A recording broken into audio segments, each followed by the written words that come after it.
কিশোরী, তরুণ তরুণী, ছাত্রছাত্রী, বয়স্ক, বৃদ্ধ, পুরুষ, মহিলা সবাইকে সালাম জানাচ্ছি। আসসালামু আলাইকুম। শুরুতেই স্মরণ করছি মুক্তিযুদ্ধের লাখো লাখো শহীদ এবং গত জুলাই আগস্ট মাসে ফ্যাসিবাদের বিরুদ্ধে ছাত্র শ্রমিক জনতার অভ্যুত্থানে নিহত সকল শহীদকে। সবাইকে জানাচ্ছি আমার সশ্রদ্ধ সালাম ও গভীর শ্রদ্ধা। আরও স্মরণ করছি তাদের ফ্যাসিবাদী শক্তির বিরুদ্ধে লড়াই করে যারা আহত হয়েছে, পঙ্গুত্ব বরণ করেছে, চোখের দৃষ্টি হারিয়েছে, যারা 9 দফা নিয়ে দাঁড়িয়েছে, যারা 1 দফা নিয়ে দাঁড়িয়েছে, যারা দেশকে এক হিংস্র স্বৈরাচারের হাত থেকে বাঁচিয়ে। ছাত্র শ্রমিক জনতার অভূতপূর্ব গণ অভ্যুত্থানের পর ফ্যাসিস্ট সরকার প্রধান পালিয়ে গেলে দেশ সরকার শূন্য হয় সাময়িকভাবে। পুলিশ প্রশাসন এ সময় সম্পূর্ণ নিষ্ক্রিয় হয়ে পড়লে উদ্বেগজনক এক পরিস্থিতির সৃষ্টি হয়। স্বৈরশাসনে বিপর্যস্ত এই দেশকে আমাদের সবাইকে মিলে পুনর্গঠন করতে হচ্ছে। জুলাই আগস্ট বিপ্লবের পর আমরা এমন একটি দেশ হাতে পেয়েছি যার সর্বত্র ছিল বিশৃঙ্খলা। স্বৈরশাসন টিকিয়ে রাখতে আইন শৃঙ্খলা বাহিনীকে জনগণের মুখোমুখি দাঁড় করিয়ে দেওয়া হয়েছিল। বিপ্লব চলাকালে প্রায় 1,500 ছাত্র শ্রমিক জনতার শহীদী মৃত্যু হয়। আমাদের সরকার প্রতিটি মৃত্যুর তথ্য অত্যন্ত যত্নের সাথে জোগাড় করছে। এই বিপ্লবে আহত হয়েছে 19,931 জন। আহতদের জন্য ঢাকার 13টি হাসপাতাল সহ বিভিন্ন বিশেষায়িত হাসপাতালে চিকিৎসার ব্যবস্থা করা হয়েছে। প্রতিদিনই তালিকায় আরও নতুন নতুন শহীদের তথ্য যোগ হচ্ছে, যারা স্বৈরাচারের আক্রোশের শিকার হয়ে এই পৃথিবী ছেড়ে চলে গেছেন। প্রতিটি হত্যার বিচার আমরা করবই। জুলাই আগস্ট হত্যাকাণ্ডের বিচারের যে উদ্যোগ আমরা নিয়েছি তার কাজও বেশ ভালোভাবে এগিয়ে যাচ্ছে। প্রথিত স্বৈরাচার শেখ হাসিনাকেও আমরা ভারতের কাছ থেকে ফেরত চাইব। কেবল জুলাই আগস্ট হত্যাকাণ্ডই নয়, আমরা গত 15 বছরে সব অপকর্মের বিচার করব। অসংখ্য মানুষ গুম হয়েছে, খুন হয়েছে। এই সময় আমরা গুমের তদন্তে একটা কমিশন গঠন করেছি। কমিশন প্রধান আমাকে জানিয়েছেন অক্টোবর পর্যন্ত তারা 1600 গুমের তথ্য পেয়েছেন। তাদের ধারণা এই সংখ্যা 3,500 ছাড়িয়ে যাবে। অনেকেই কমিশনের কাছে গুমের অভিযোগ করতে ভয় পাচ্ছেন, এই ভেবে যে অভিযুক্ত ব্যক্তিদের দ্বারা তারা আবার আক্রান্ত হতে পারেন, ক্ষতিগ্রস্ত হতে পারেন। আমি আপনাদের আশ্বস্ত করতে চাই, আপনারা দ্বিধাহীন চিত্তে কমিশনকে আপনাদের অভিযোগ জানান। কারো সাধ্য নাই আপনাদের গায়ে আবার হাত দেয়। গুম কমিশনের সদস্যদের কাছে ভুক্তভোগীদের যে বিবরণ আমরা পেয়েছি তা অত্যন্ত মর্মান্তিক। জুলাই আগস্টের বিপ্লবের পর ছাত্রছাত্রীরা শহর বন্দরের দেয়ালে দেয়ালে তাদের মনের কথা লিখেছে। তাদেরও লিখে গেছেন তাদের কষ্টের মর্মস্পর্শী বিবরণ। তাদের এইসব কষ্টের কথা শুনে আমাদের হৃদয় কেঁপে উঠেছে। এসবের সঙ্গে জড়িতদের আমরা বিচারের কাঠগড়ায় দাঁড় করাবই। অভিযুক্ত যত শক্তিশালী হোক, যে বাহিনীরই হোক, তাকে ছাড় দেওয়ার কোনো সুযোগ নেই। কেবল দেশে নয়, গুম, খুন ও জুলাই আগস্ট গণহত্যার সাথে জড়িতদের আমরা আন্তর্জাতিক আদালতেও বিচারের উদ্যোগ নিয়েছি। ইন্টারন্যাশনাল ক্রিমিনাল কোর্টের প্রধান কৌঁসুলি করিম খানের সঙ্গে আমার এই ব্যাপারে ইতিমধ্যে কথা হয়েছে। আইনশৃঙ্খলা রক্ষাকারী বাহিনীগুলোর কোনো সদস্য কিংবা অন্য কেউ যাতে হত্যা, গুম সহ এই ধরনের কোনো অপরাধে জড়িয়ে পড়তে না পারে, এই জন্য আমরা গুম বিরোধী আন্তর্জাতিক সনদে স্বাক্ষর করেছি। আপনারা দেখেছেন জাতিসংঘের আন্তর্জাতিক মানবাধিকার বিষয়ক হাই কমিশনার ফলকার তুর্ক সম্প্রতি বাংলাদেশ সফর করেছেন। জাতিসংঘ জুলাই আগস্ট হত্যাকাণ্ডের তদন্তে, প্রিয় দেশবাসী, আমি আগেও জানিয়েছি, আবারও জানাচ্ছি, গণ অভ্যুত্থানে সকল শহীদদের পরিবারকে পুনর্বাসন করা হবে, একজনও বাদ যাবে না। সকল আহত শিক্ষার্থী, শ্রমিক, জনতার চিকিৎসার সম্পূর্ণ ব্যয় সরকার বহন করবে। আহতদের দীর্ঘমেয়াদী এবং ব্যয়বহুল চিকিৎসা এবং শহীদদের পরিবারের দেখাশোনার জন্য স্বাস্থ্য মন্ত্রণালয়ের নেতৃত্বে একটি পূর্ণাঙ্গ তালিকা প্রস্তুত করা হয়েছে। প্রতিটি শহীদ পরিবারকে সরকারের পক্ষ থেকে 30 লক্ষ টাকা দেওয়া হচ্ছে। যারা বুলেটের আঘাতে তাদের দৃষ্টিশক্তি হারিয়েছেন তাদের চিকিৎসার জন্য নেপাল থেকে কর্নিয়া আনার ব্যবস্থা করা হয়েছে এবং যাদের প্রয়োজন তাদেরকে সরকারের পক্ষ থেকে বিদেশে চিকিৎসার জন্য পাঠানো হচ্ছে। জুলাই অভ্যুত্থানের কোনো শহীদ এবং আহত ছাত্র, শ্রমিক চিকিৎসা সেবা এবং পুনর্বাসন পরিকল্পনা থেকে বাদ যাবে না। এটি অন্তর্বর্তীকালীন সরকারের অঙ্গীকার। এই গণ অভ্যুত্থানের শহীদের স্মৃতি ধরে রাখতে গঠিত জুলাই শহীদ স্মৃতি ফাউন্ডেশন বেশ পাকাপোক্তভাবে তাদের কাজ শুরু করেছে। এই ফাউন্ডেশনকে সরকার 100 কোটি টাকা অনুদান দিয়েছে। এছাড়াও জুলাই আগস্ট বিপ্লবে শহীদ পরিবারের পুনর্বাসন ও আহতদের সর্বোত্তম চিকিৎসা নিশ্চিত করার জন্য সমাজ কল্যাণ মন্ত্রণালয়ের পক্ষ থেকে $5 মিলিয়ন একটি বরাদ্দ প্রস্তাব অর্থনৈতিক সম্পর্ক বিভাগের মাধ্যমে বিশ্ব ব্যাংকে পাঠানো হয়েছে। পতিত স্বৈরাচার পুলিশকে দলীয় কর্মীর মতো ব্যবহার করেছে। বাধ্য হয়ে তাদের অনেকেই গণহত্যায় অংশ নিয়েছেন। খুবই স্বাভাবিক প্রতিক্রিয়া হিসেবে তারা জনরোষের শিকার হয়েছেন। এতে তাদের মনোবল অনেক কমে যায়। আমরা পুলিশের মনোবল ফিরিয়ে এনে তাদের আবার আইন শৃঙ্খলা রক্ষায় কাজে লাগানোর চেষ্টা করছি। এই ক্ষেত্রে অনেক দৃশ্যমান উন্নতিও হয়েছে। আইন শৃঙ্খলা রক্ষায় বাংলাদেশ সেনাবাহিনীকেও কিছু নির্বাহী ক্ষমতা দেওয়া হয়েছে, যা পরিস্থিতির দৃশ্যমান উন্নতিতে সহায়তা করেছে। আমি আপনাদের সবাইকে ধন্যবাদ জানাই। কঠিন এই সময়ে আপনারা সবাই অপরিসীম ধৈর্যের পরিচয় দিয়েছেন। ধন্যবাদ জানাই দেশের রাজনৈতিক দলের নেতৃবৃন্দকে। তারা তাদের কর্মীদের শান্ত থাকার আহ্বান জানিয়েছেন। প্রতিশোধ স্পৃহায় লিপ্ত হয়ে কেউ যাতে হানাহানিতে জড়িয়ে না পড়ে সেই আহ্বান জানিয়েছেন। আপনাদের সবাই এই আহ্বানে সাড়া দিয়েছেন। ফেসিবাদী শক্তি ভয় দেখিয়েছিল তারা ক্ষমতা ছাড়লে দেশে লাখ লাখ লোক মারা পড়বে। টানা 7 দিন পুলিশ প্রশাসন সম্পূর্ণ নিষ্ক্রিয় থাকার পরও ব্যাপক আকারে সহিংসতা এড়ানো গেছে। আমরা যখন দায়িত্ব গ্রহণ করি বাংলাদেশ তখন সম্পূর্ণ অরক্ষিত একটা দেশ। এই সময় ধর্মীয় সংখ্যালঘুদের মধ্যে অহেতুক আতঙ্ক ছড়ানোর চেষ্টা করা হয়েছে। কয়েকটি ক্ষেত্রে তারা সহিংসতারও শিকার হয়েছেন। কিন্তু এটা নিয়ে যেসব প্রচারণা হয়েছে তা ছিল সম্পূর্ণ অতিরঞ্জিত। অল্প যে সমস্ত সহিংসতার ঘটনা ঘটেছে তার মূল কারণ ছিল রাজনৈতিক। কিন্তু এইসব ঘটনাকে ধর্মীয় আবরণ দিয়ে বাংলাদেশকে নতুন করে অস্থিতিশীল করে তোলার চেষ্টা করা হয়েছে। আপনাদের সবার সহযোগিতায় আমরা দৃঢ়ভাবে এই পরিস্থিতি সামাল দিয়েছি। আমাদের দায়িত্ব গ্রহণের 2 মাসের মাথায় দেশে দুর্গাপূজা উদযাপিত হয়েছে প্রায় 32,000 পূজা মণ্ডপে। দুর্গাপূজা উপলক্ষে নির্বাহী আদেশে একদিন অতিরিক্ত ছুটি ঘোষণা করা হয়, যা উৎসবের আমেজকে অনেক গুণ বাড়িয়ে দেয়। দুর্গাপূজাকে ঘিরে আমরা ব্যাপক নিরাপত্তা প্রস্তুতি নিই, যার ফলে দেশের হিন্দু সম্প্রদায় নির্বিঘ্নে তাদের উৎসব পালন করেছে। আমরা দায়িত্বে আসার পর যে অল্প কিছু ক্ষেত্রে তারা সহিংসতার শিকার হয়েছেন আমরা তার প্রতিটি ঘটনার তদন্ত করেছি। শুধু হিন্দু সম্প্রদায় নয়, দেশের কোনো মানুষই যাতে কোনো রকম সহিংসতার শিকার না হয় সেই জন্য আমরা যথাসাধ্য চেষ্টা করছি এবং সবসময় সে চেষ্টা করে যেতে থাকব। আপনারা জানেন চলতি বছর বাংলাদেশের বিভিন্ন অঞ্চলে 6টি বন্যা হয়েছে। আপনাদের সবার সহযোগিতায় আমরা এই বন্যা মোকাবেলা করেছি।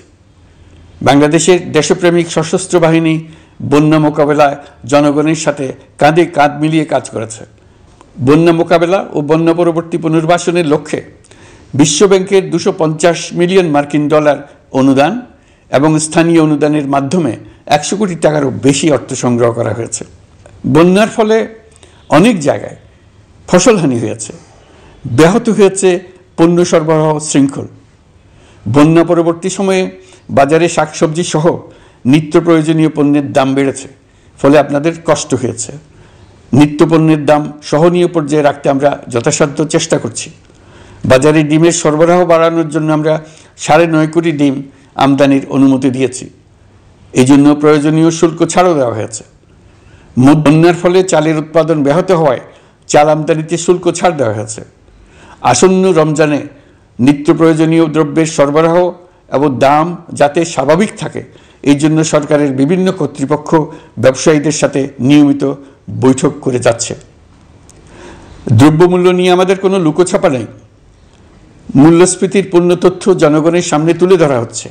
মূল্যস্ফীতি রোধে উচ্চ সুদের হার নির্ধারণ সহ একাধিক নীতিগত সিদ্ধান্ত নেওয়া হয়েছে, যার মধ্যে রয়েছে শস্য আমদানিতে এলসি সীমা অপসারণ এবং সরবরাহ চেইন সংক্ষিপ্ত করা। সামান্য হলেও জ্বালানি তেলের মূল্য কমানো হয়েছে। শিল্প কারখানায় গ্যাসের সরবরাহ বাড়ানোর উদ্যোগ নেওয়া হয়েছে, যাতে স্থানীয় পর্যায়ে উৎপাদন ব্যাহত না হয় এবং রপ্তানি ক্ষতিগ্রস্ত না হয়। গণশুনানি ছাড়া নির্বাহী আদেশে বিদ্যুৎ গ্যাসের দাম না বাড়ানোর সিদ্ধান্ত নেওয়া হয়েছে। পরিবহন খাতে চাঁদাবাজি বন্ধের চেষ্টা করা হচ্ছে। আমরা আশা করি বাজারে রাজনৈতিক দলগুলোর সঙ্গে আমাদের নিয়মিত যোগাযোগ অব্যাহত রেখেছি। বিভিন্ন ইস্যুতে তাদের মতামত নিয়ে যাচ্ছি। সরকারের সিদ্ধান্ত গ্রহণে এসব মতামত অনেকাংশে প্রতিফলিত হচ্ছে। চলমান সংস্কার প্রক্রিয়ায় তাদের প্রতিটি মতামত সক্রিয়ভাবে বিবেচনায় নেওয়া হচ্ছে। আমরা আশা করছি নির্ধারিত সময়ে ডিসেম্বর জানুয়ারির মধ্যেই সংস্কার কমিশনগুলো তাদের সুপারিশমালা সরকারের কাছে পেশ করতে পারবে। তাদের সুপারিশ নিয়ে আমরা রাজনৈতিক দলগুলোর সঙ্গে ক্রমাগতভাবে আলোচনায় বসব। সকলের ঐক্যমত্যের ভিত্তিতেই আমরা সংস্কার প্রস্তাব চূড়ান্ত করব। নির্বাচন কবে হবে এই প্রশ্ন আপনাদের সবার মনেই আছে, আমাদের মনেও সারাক্ষণ আছে। আপনারা লক্ষ্য করেছেন নির্বাচন আয়োজনের লক্ষ্যে আমরা প্রয়োজনীয় পদক্ষেপ নিতে শুরু করেছি। কয়েকদিনের মধ্যে নির্বাচন কমিশন গঠন হয়ে যাবে। তারপর থেকে নির্বাচন আয়োজন করার সমস্ত দায়িত্ব তাদের উপর বর্তাবে। নির্বাচন কমিশন ভোটার তালিকা হালনাগাদ সহ আরও কিছু কাজ শুরু করে দিতে পারবে, যা একটা অবাধ নির্বাচনের সাথে সরাসরি সম্পৃক্ত। প্রথমবারের মতো প্রবাসী বাংলাদেশিরা পোস্টাল ব্যালটের মাধ্যমে যাতে তাদের ভোটাধিকার প্রয়োগ করতে পারে সে লক্ষ্যেও সরকার কাজ করছে। তবে আমরা মনে করি না যে একটা নির্বাচন কমিশন গঠন করে দিলেই নির্বাচন আয়োজনে আমাদের দায়িত্ব শেষ। রাষ্ট্র ব্যবস্থায় সংস্কার আমাদের এই সরকারের অন্যতম অঙ্গীকার। আপনারাই আমাদেরকে এই ম্যান্ডেট দিয়েছেন। যেই 6টি সংস্কার কমিশন আমরা শুরুতে গঠন করেছিলাম তারা ইতিমধ্যে তাদের কার্যক্রম অনেক দূর এগিয়ে নিয়েছে। বিভিন্ন গণমাধ্যমে আপনারা তাদের কার্যক্রমের আপডেটও দেখছেন। কয়েকটি সংস্কার কমিশন ডিজিটাল প্ল্যাটফর্ম গঠন করেছে। আমার অনুরোধ, আপনারা এই প্ল্যাটফর্মে উৎসাহ সহকারে আপনাদের মতামত জানাতে থাকুন। প্রথম 6টি সংস্কার কমিশনের মধ্যে একটি হলো নির্বাচন সংস্কার কমিশন। নির্বাচন অনুষ্ঠানের জন্য এই কমিশনের সুপারিশমালা অত্যন্ত জরুরি। তাদের প্ল্যাটফর্মে যান, আপনার মতামত খোলাখুলিভাবে তুলে ধরুন। আপনি দেশের মালিক, আপনি বলে দিন আপনি কি চান, কিভাবে চান। নির্বাচন নিয়ে আপনাদের সকল বক্তব্য বিনা দ্বিধায় বলতে থাকুন। আপনার মনের কথা তুলে ধরুন। আমার অনুরোধ, সংস্কারের কথাটাও একই সঙ্গে বলুন। সংস্কারকে পাশ কাটিয়ে যাবেন না। নির্বাচনের কথা বলার সঙ্গে নির্বাচন ও অন্যান্য ক্ষেত্রে সংস্কারের কথাটিও বলুন। সংস্কার হলো জাতির দীর্ঘমেয়াদী জীবনী শক্তি। সংস্কার জাতিকে, বিশেষ করে আমাদের তরুণ তরুণীদের নতুন পৃথিবী সৃষ্টির সুযোগ দেবে। জাতিকে বঞ্চিত করবেন না। নির্বাচন আয়োজনে যে সংস্কার কমিশনের সুপারিশমালায় রাজনৈতিক দলসমূহ এবং দেশের সকল মানুষের মতামত অপরিহার্য, সেই কমিশন হলো সংবিধান সংস্কার কমিশন। এই সুকীয় সংস্কার কাজ শেষ করেই আমরা আপনাদের কাঙ্ক্ষিত নির্বাচন আয়োজন করব। ততদিন পর্যন্ত আমি আপনাদের ধৈর্য ধারণ করার অনুরোধ করব। আমরা চাইব আমরা যেন এমন একটি নির্বাচন ব্যবস্থা সৃষ্টি করতে পারি যা যুগ যুগ ধরে অনুসরণ করা যাবে। এর ফলে সাংবৎসরিক রাজনৈতিক সংকট থেকে আমাদের দেশ রক্ষা পাবে। এই জন্য প্রয়োজনীয় সময়টুকু আমি আপনাদের কাছ থেকে চেয়ে নিচ্ছি। নির্বাচনী সংস্কারের সিদ্ধান্ত হয়ে গেলে খুব দ্রুত আপনারা নির্বাচনের রোডম্যাপও পেয়ে যাবেন। অন্তর্বর্তী সরকার সৃষ্টি হয়েছে রাজনীতিকে নীতির কাঠামোয় আনার জন্য এবং রাজনীতির জন্য নতুন পরিবেশ সৃষ্টির নিবিড় আকাঙ্ক্ষা থেকে।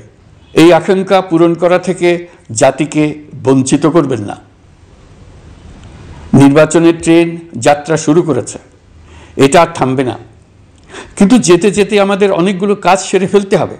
এই ট্রেন শেষ আসবে সেটা নির্ভর করবে কত তাড়াতাড়ি আমরা তার জন্য রেল লাইনগুলো বসিয়ে দিতে পারি, আর তা হবে রাজনৈতিক দলসমূহের ঐক্যমত্যের মাধ্যমে। ইতিমধ্যে অন্যান্য সংস্কার কমিশনের সুপারিশমালা নিয়ে আলাপ চলতে থাকবে। নির্বাচন ছাড়াও আরও গুরুত্বপূর্ণ সংস্কার করার ব্যাপারে ঐক্যমত গঠনের জন্য অতিরিক্ত সময় প্রয়োজন হতে পারে।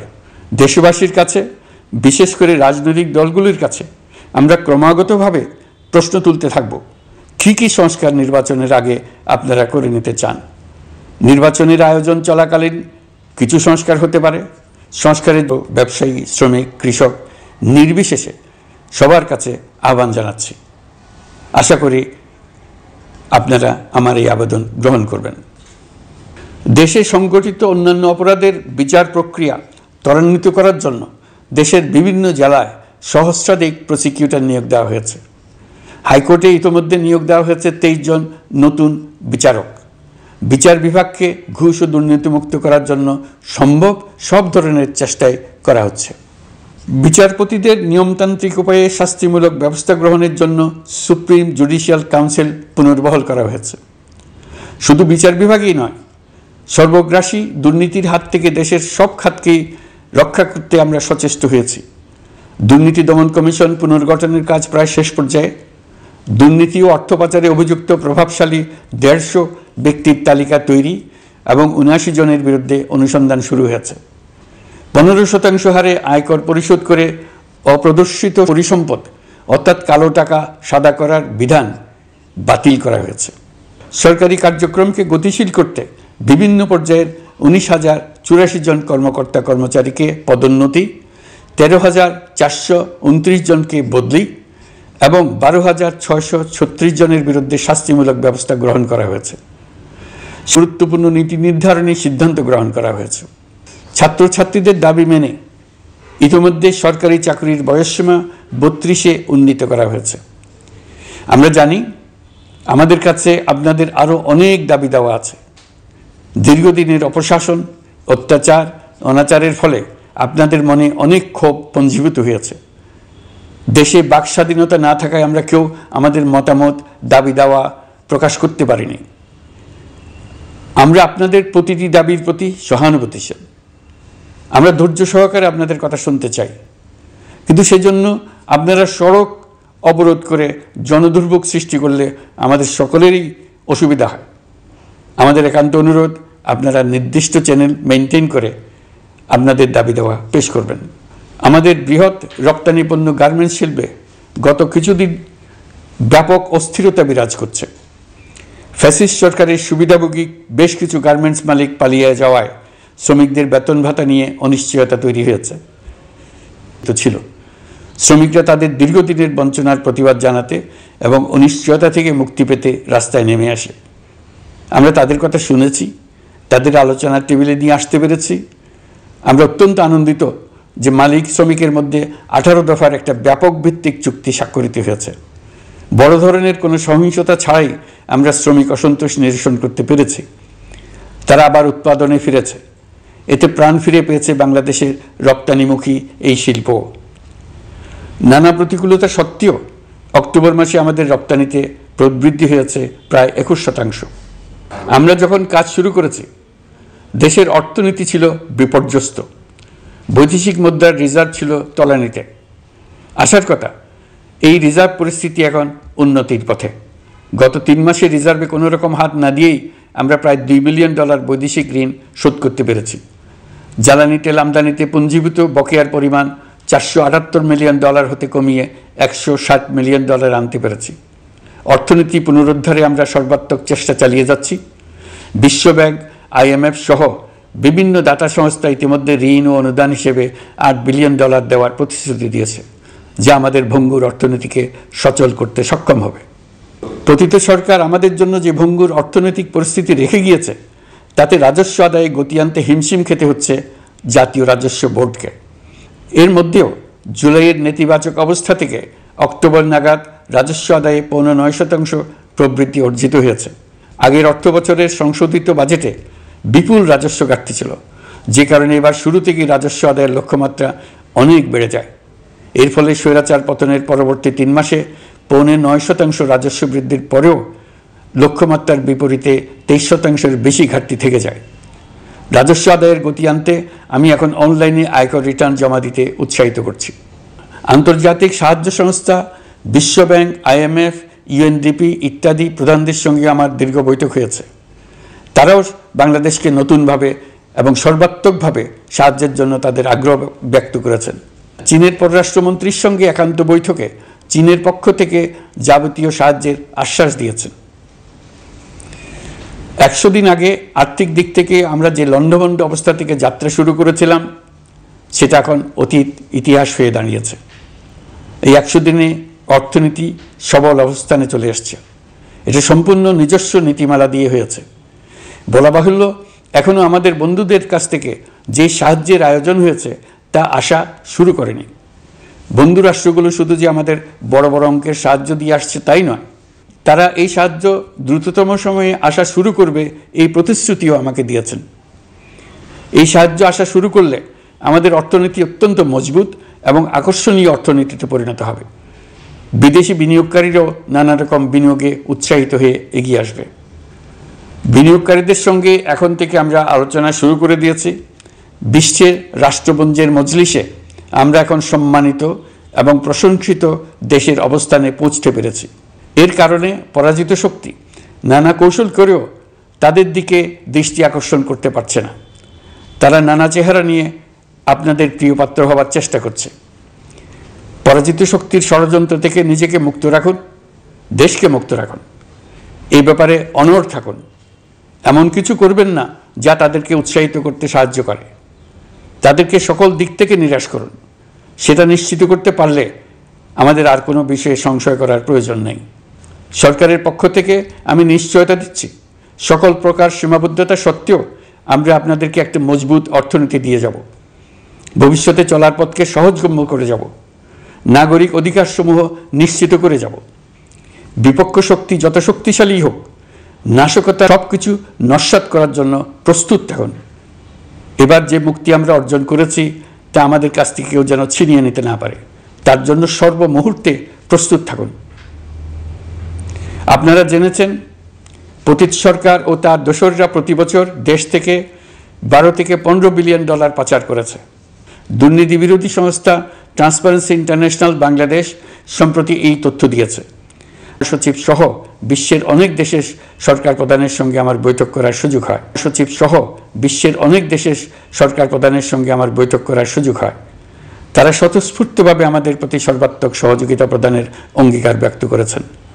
নেপাল, মালদ্বীপ, পাকিস্তান সহ প্রতিবেশী দেশে ফিরে আসার পর এসব দেশের রাষ্ট্রদূত আছেন শতপ্রবৃত্ত হয়ে আমার সঙ্গে দেখা করে তাদের সরকার প্রধানদের অঙ্গীকার পুনর্ব্যক্ত করে গেছেন। তারা সম্পূর্ণ নতুনভাবে আমাদের জন্য সহায়তার নতুন ছক তৈরি করার কাজ শুরু করেছেন। ইউনিয়নের 27 জন রাষ্ট্রদূত একত্র হয়ে সরকারের সঙ্গে আলোচনায় বসেনি। দিল্লি থেকে এই বিশাল সংখ্যক রাষ্ট্রদূত একসঙ্গে বৈঠক করার জন্য কোনোদিন আসেনি। এবার এই কাজটি করার পেছনে আছে ইউরোপিয়ান ইউনিয়নের সমর্থন প্রকাশ করা এবং অর্থনৈতিক ক্ষেত্রে উচ্চ পর্যায়ের সহযোগিতা গড়ে তোলা। ইতিমধ্যে আমার সঙ্গে দেখা করেছেন সৌদি আরব, সংযুক্ত আরব আমিরাত, ব্রাজিল, তুরস্ক, রাশিয়া, ফিনল্যান্ড, সিঙ্গাপুর, লিবিয়া সহ অনেক দেশের রাষ্ট্রদূত। দ্বিপাক্ষিক নানা সহযোগিতা সহ বাণিজ্য বিনিয়োগ বৃদ্ধির আশ্বাস তারা দিয়েছেন। আমরা প্রবাসী বাংলাদেশিদেরও বেসরকারি খাতে বিনিয়োগ করার জন্য আহ্বান জানাচ্ছি। বাংলাদেশের অর্থনৈতিক উন্নয়নে তরুণদের কর্মসংস্থানের মূলে রয়েছে বেসরকারি খাত। আমাদের বিনিয়োগ বোর্ডের নির্বাহী চেয়ারম্যান 2 শতাধিক বেসরকারি প্রতিষ্ঠানের প্রধান নির্বাহী, উদ্যোক্তা ও বিনিয়োগকারীর সঙ্গে পৃথক পৃথকভাবে বৈঠক করেছেন। নীতির ধারাবাহিকতার অভাব, সরকারি বেসরকারি পর্যায়ে মত বিনিময়ের অভাব, সরকারি অফিসের জটিল প্রক্রিয়া এবং সর্বোপরি দুর্নীতি বিদ্যমান বিনিয়োগকারীদের সমস্যায় ফেলেছে। বিনিয়োগকারীদের উদ্বেগ নিরসনে আমরা অনেকগুলো কাজ করেছি। ইতিমধ্যে সত্যিকারের ওয়ান স্টপ সার্ভিস চালু হয়েছে। বিনিয়োগ সংক্রান্ত চ্যালেঞ্জ সমাধানে আন্তঃমন্ত্রণালয় কমিটি গঠন করা হয়েছে। বেসরকারি খাতের উপদেষ্টা কাউন্সিল ও ডিজিটালাইজেশনের মাধ্যমে সরকারি অফিসে না এসে প্রয়োজনীয় কর্মসম্পাদনের পদক্ষেপ নেওয়া হয়েছে। বিনিয়োগ উন্নয়ন সংস্থা আমাদের অগ্রগতির বিষয়ে সবাইকে মাসিক ভিত্তিতে আপডেট করে যাচ্ছে। আমরা প্রবাসীদের কল্যাণে কাজ করছি। আমার অনুরোধে সংযুক্ত আরব আমিরাত সাজাপ্রাপ্ত 57 জন সহ অন্যান্য বাংলাদেশিকে মুক্তি দিয়েছে। এইসব বাংলাদেশি যাবজ্জীবন কারাবাসের ঝুঁকি নিয়ে ফেসিবাদের বিপক্ষে প্রতিবাদ করেছিল। বাংলাদেশিরা এরকম প্রতিবাদ আরও অনেক দেশেই করেছেন। আমরা তাদের প্রতি কৃতজ্ঞ। কয়েকদিন আগে বাকুতে সংযুক্ত আরব আমিরাতের প্রেসিডেন্ট জনাব শেখ মোহাম্মদ বিন জায়েদ আল নাহিয়ানের সঙ্গে আমার কথা হয়েছে। তাকে বাংলাদেশের পক্ষ থেকে ধন্যবাদ জানিয়েছি। তিনি বলেছেন বাংলাদেশের জন্য যে কোনো সাহায্য লাগলে আমি যেন তাকে জানাই। প্রবাসীদের কল্যাণে আমাদের সরকার সম্ভব সব ধরনের উদ্যোগ গ্রহণ করে যাচ্ছে। আপনারা জানেন মালয়েশিয়ার প্রধানমন্ত্রী আনোয়ার ইব্রাহিম সম্প্রতি বাংলাদেশ সফর করেছেন। 18,000 বাংলাদেশি যারা সব ধরনের আনুষ্ঠানিকতা মেনে চলার পরেও স্বৈরাচারী সরকারের অব্যবস্থাপনার জন্য মালয়েশিয়া যেতে পারেন নাই, তিনি তাদের জন্য মালয়েশিয়ার দ্বার আবার উন্মুক্ত করার আশ্বাস দিয়েছেন। এই লক্ষ্যে আমরা কাজও শুরু করেছি। আপনারা জেনে থাকবেন মালয়েশিয়া আগামী বছর দক্ষিণ পূর্ব এশিয়ার আঞ্চলিক সহযোগিতা সংস্থা আসিয়ানের চেয়ারম্যানের দায়িত্ব নিতে যাচ্ছে। আমরা ইতিমধ্যে আসিয়ানের সদস্যপদের জন্য আবেদন করেছি। মালয়েশিয়ার প্রধানমন্ত্রী আমাদের আবেদন সক্রিয়ভাবে বিবেচনার আশ্বাস দিয়েছেন। একই ধরনের আশ্বাস আমরা পেয়েছি ইন্দোনেশিয়া থেকেও। ইন্দোনেশিয়ার পক্ষ থেকে সে দেশে রাষ্ট্রীয় হওয়ার জন্য আমাকে অনুরোধ করেছে। সৌদি আরব সহ বিশ্বের আরও অনেক দেশ আমাদের সঙ্গে সহযোগিতা বৃদ্ধির প্রস্তাব দিয়েছে। প্রথমবারের মতো ওআইসি সদর দপ্তরে আমরা স্থায়ীভাবে রাষ্ট্রদূত নিয়োগ দিয়েছি। তুরস্কের রাষ্ট্রপতি রিসেপ তাইয়েপ এরদোগানের সাথে আগে আমার টেলিফোনে আলাপ হয়েছে। এবার COP29 সম্মেলনে গিয়ে তিনিও তার স্ত্রীর সঙ্গে অত্যন্ত অন্তরঙ্গ পরিবেশে আলোচনা হয়েছে। বাংলাদেশের প্রতি তার বিশেষ সমর্থনের কথা তিনি বারবার প্রকাশ করেছেন। তুরস্কের একটি বাণিজ্য প্রতিনিধি দল ইতিমধ্যে বাংলাদেশ সফর করেছে। তুরস্ক এদেশের সঙ্গে অর্থনৈতিক সম্পর্ক উন্নয়নের জন্য টার্কিশ ইনভেস্টমেন্ট অথরিটি বা টিকা একটি অফিস ঢাকায় স্থাপনের জন্য ঘোষণা দিয়েছে। এর মাধ্যমে তুরস্কের বিনিয়োগ ও বাণিজ্য বৃদ্ধির উদ্যোগ নেওয়া হবে। এ উদ্দেশ্যে চলতি মাসে একটি উচ্চ ক্ষমতা সম্পন্ন দল তুরস্ক থেকে বাংলাদেশে আসছেন। প্রিয় দেশবাসী, নতুন হজ প্যাকেজ ঘোষণা করা হয়েছে। তাতে হজের ব্যয় 1 লাখ টাকারও বেশি কমিয়ে আনা হয়েছে। পাশাপাশি আমরা এই সিদ্ধান্ত গ্রহণ করেছি এই বছর সরকারি খরচে কাউকে হজে পাঠানো হবে না। আমরা নতুন বাংলাদেশকে একটা পরিবেশ বান্ধব এবং জীব বৈচিত্র্য, সেই লক্ষ্যে আমি প্রথমেই একটি ক্ষুদ্র পদক্ষেপ নিয়েছি। সমগ্র সচিবালয়ে প্লাস্টিকের পানির বোতল ব্যবহার নিষিদ্ধ করেছি। ইতিমধ্যে সুপার শপগুলোতে পলিথিনের শপিং ব্যাগ ব্যবহার বন্ধ করার উদ্যোগ নেওয়া হয়েছে। আপনারা সবাই অবগত আছেন জলবায়ু পরিবর্তন আমাদের জীবনযাত্রার জন্য কীরকম হুমকি হয়ে আসছে। গত 1 বছরে বাংলাদেশ প্রায় 15টি প্রাকৃতিক দুর্যোগের শিকার হয়েছে। মানুষের সৃষ্ট নানাবিধ দুর্যোগের পাশাপাশি এইসব প্রাকৃতিক দুর্যোগের বিপক্ষেও আমাদের লড়তে হচ্ছে। আজারবাইজানে জলবায়ু সম্মেলনে বিশ্ব নেতৃবৃন্দকে আমি আমার উদ্যোগের কথা জানিয়েছি। সেখানে জাতিসংঘের মহাসচিব, ইউরোপ, এশিয়া, আফ্রিকার অনেক সরকার প্রধানের সঙ্গে আমার দেখা হয়েছে। যতটুকু আলাপ আলোচনা সম্ভব হয়েছে আমি সবার কাছে জলবায়ুর প্রতিকূল প্রভাব মোকাবেলা সহ গণতান্ত্রিক উত্তরণের পথে বাংলাদেশের অগ্রযাত্রায় সহযোগিতা চেয়েছি। তারা সবাই সহযোগিতার অঙ্গীকার করেছেন। গত 100 দিনে আমরা অনেক কল্যাণমূলক কাজ করেছি, যা এখানে স্বল্প পরিসরে বর্ণনা করা সম্ভব নয়। আমাদের সরকার স্বচ্ছতা ও জবাবদিহিতায় বিশ্বাসী। তাই আমি সরকারের সকল মন্ত্রণালয়কে নির্দেশ দিয়েছি তাদের নিজ নিজ কাজের বিস্তারিত বিবরণ নিজেদের ওয়েবসাইট ও সামাজিক যোগাযোগ মাধ্যমে প্রকাশ করার জন্য। আমি আমার দপ্তরকেও বলেছি সরকারের সব কাজের বিবরণ যাতে জনগণ জানতে পারে, এই জন্য যেন প্রয়োজনীয় পদক্ষেপ নেওয়া হয়। এই সরকারকে ব্যর্থ করার জন্য, অকার্যকর করার জন্য বিশাল অর্থে বিশ্বব্যাপী এবং দেশের প্রতিটি স্থানে, প্রতিটি প্রতিষ্ঠানে এক মহাপরিকল্পনা প্রতি মুহূর্তে কার্যকর রয়েছে। তাদের একটি বড় প্রচেষ্টা হচ্ছে আমাদের মধ্যে বিভেদ সৃষ্টি করা।